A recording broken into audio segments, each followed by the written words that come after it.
Best Besties, this is Christy Green with C Evergreen Marketing, and I own a beauty boutique in Southern California called Go See Christy Beauty Boutique.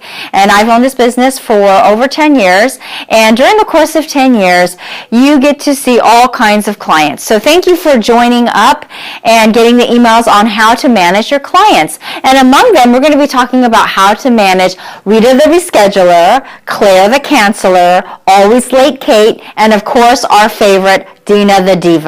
So thank you for signing up, and we will get started, and you should be receiving an email once a week in which we will cover them. You also will get a download, and it's just a very vague chart because there's not a lot of room to explain what we're going to do in them. It should just trigger your memory as you go through the email of just some suggestions on how you can manage your clients most effectively. So thanks again for watching, and we'll see you in the following 4 weeks.